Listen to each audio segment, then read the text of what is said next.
வணக்கங்க. நான் doctor Manoj, pediatrician, குழந்தைங்க doctor, MR child care ENT clinic. அன்னைக்கு ஒரு பேரண்ட் கூட்டிட்டு வந்தாங்க. என் பையன் ரொம்ப அடம் பிடிக்கிறான், அழுகுறான், கத்துறான், கீழே வந்து உருள்றான், இந்த பக்கம் அந்த பக்கம், செவுத்துல போய் அவன் தலையை முட்டிக்கிறான், அவன் அங்க முட்டிக்கிட்டு எனக்கு இங்க வலிக்குது அப்படின்னு சொல்லிட்டு கூப்பிட்டு வந்தாங்க. இதுக்கு பேர் தாங்க டெம்பர் டேண்ட்ரம்ஸ். ஸோ இது ஒரு நார்மல் டெவலப்மெண்டல் பிஹேவியர் தான் குழந்தைக்கு. இது நார்மலாக ஒரு 18 மாசத்துல இருக்கிற ஒரு 4 வயசுக்குள்ள ஒரு குழந்தை இந்த மாதிரி பிஹேவ் பண்ணும். எதனால இந்த மாதிரி பிஹேவ் பண்றாங்கன்னா, அவங்களுக்கு ரொம்ப கோவம் வரும்போதோ, ரொம்ப ஃப்ரஸ்ட்ரேட்டடா இருக்கும்போதோ, சம்டைம்ஸ் ரொம்ப பசியில இருக்கும்போது, இல்லை ரொம்ப டயர்டா இருக்கும்போது, இல்லை ரொம்ப ஃபீவர், உடம்பு சரியில்லை அப்படின்னாலும் அந்த குழந்தை வந்து இப்படி பிஹேவ் பண்ணும். இந்த மாதிரி பண்றப்ப என் குழந்தைக்கு வந்து அவனுக்கு நான் கேட்டது கொடுத்தேன்னா அவன் கம்முன்னு இருந்துடுறான், பசங்க அப்படியே கொடுத்துட்டா அப்படின்னு சொல்லி கேட்குறாங்க. அப்படி கொடுக்கக்கூடாது. இது வந்து ஒரு பாசிட்டிவ் எஃபெக்ட் அந்த குழந்தைக்கு கொடுத்துரும். என்னன்னா, நம்ம இப்படி அழுது அடம் பிடிச்சோன்னா நம்ம அப்பா நம்மளுக்கு வாங்கி கொடுத்துருவாருன்னு சொல்லி இந்த பிஹேவியர் ஜாஸ்தி தான் ஆகும், தவிர இது வந்து குறையாது.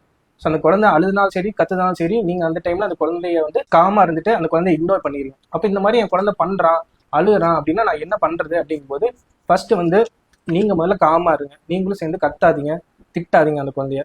நெக்ஸ்ட் வந்து அந்த பிஹேவியரை இக்னோர் பண்ணுங்க. அந்த குழந்தை ஒரு சேஃபான இடத்துல தான் உட்காந்து உருண்டுட்டு இருக்கான், கட்டிட்டு இருக்கான்னா நீங்க விட்டுட்டு தள்ளி வந்துருங்க, அதான் அவன் அழுது முடிக்கிற வரைக்கும். மூணாவது, டிஸ்ட்ராக்ட் பண்ணலாம் அந்த குழந்தைய. வா வெளியில உங்ககிட்ட அதை காட்டுறேன், இல்லை அது பாருன்னு சொல்லி அந்த குழந்தைய டிஸ்ட்ராக்ட் பண்ணா அந்த குழந்தை அழுகாச்சும் நிறுத்திடும். இல்லை கொஞ்சம் ஃபீவர் அடிக்கிற மாதிரி இருக்கு அப்படி அழுகுறானா, நீங்க அந்த ஃபுட்டு கொடுக்குறதோ அந்த குழந்தைய தூங்க வச்சீங்கனாலும் அந்த குழந்தை இப்படி பிஹேவியரை நிறுத்திடும்.